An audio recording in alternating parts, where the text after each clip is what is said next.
كان يوم راس السنة. قمنا اتجمعنا وقعدنا قعدة، فقعدنا نتشاور ان هناكل ايه، هنطلب ايه، لحد ما واحنا قاعدين قعدة كانت لطيفة لذيذة دخل علينا لطيفة.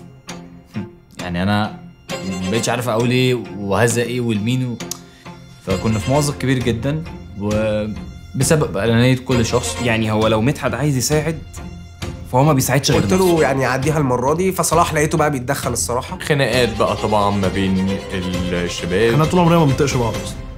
يعني واحد زي صلاح ده انا ما بطيقوش اصلا، اخويا وكل حاجه، بس ما تقولش الكلام ده لامي. ها احنا اصلا مش مستقرين هنطلب ايه ولا هناكل ايه، مصري ولا اجنبي، اجنبي ولا مصري. فطبعا في الاول ما كانش فيه مشكله، نطلب حاجه يا مصريه سوريه. مدحت طبعا كالعاده بدأ بقى يقول لنا على لستة المقاطعه والحاجات اللي احنا ما ينفعش نطلبها. بما ان هو واحد يعني بيحب الترندات والكلام ده كله، قال لك انا عندي لستة مطاعم حمق قوي وفتح صدره قوي قوي قوي. يعني انت على فكره عندك كل انواع الاكل موجوده مصر. لو على الكريب عندك كلمني وانت واقف يا مدحت. وبعدها مش فاكر بالظبط اللي حصل يعني. اليوم ده كان صعب جدا.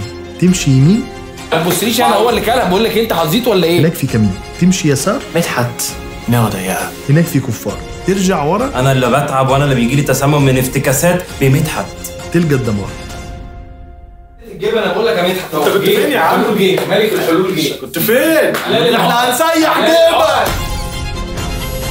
احنا قررنا نطلب اول ما عرفنا ان صلاح هو اللي هيدفع. اللي هو اول ما سمعت الخبر اللي هو عندنا اختيارين، هنطلب اكل مصري ونحاسب كلنا، ولا هنطلب اكل مقاطعه وصلاح اللي هيعزم. محدش دافع حاجه، انا اللي دافع يا جماعه. لو في ذنب انا اللي ابقى شايله. اي حد عنده عقل مش هيوافق على حاجه زي كده. هو خطيب كان متضايق مني مش عارف ليه. ليه انا يجي لي تسمم وتلبك معوي ومرتين في المستشفى. انا مش عارف ازاي اصلا سمحت لنفسي ان انا افكر في حاجه زي كده. يعني ما تجرب يا اخي، انت عندك حاجه تخسرها؟ انت خسران حاجه؟ ما انت خسران كل حاجه يا عم. لا اصل يعني معلش، يعني we have seen this movie before.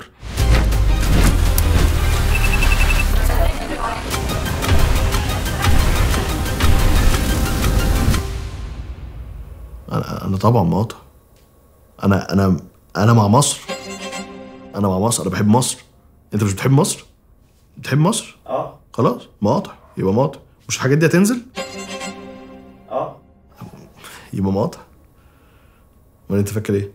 اقول لك مش مقاطع يعني؟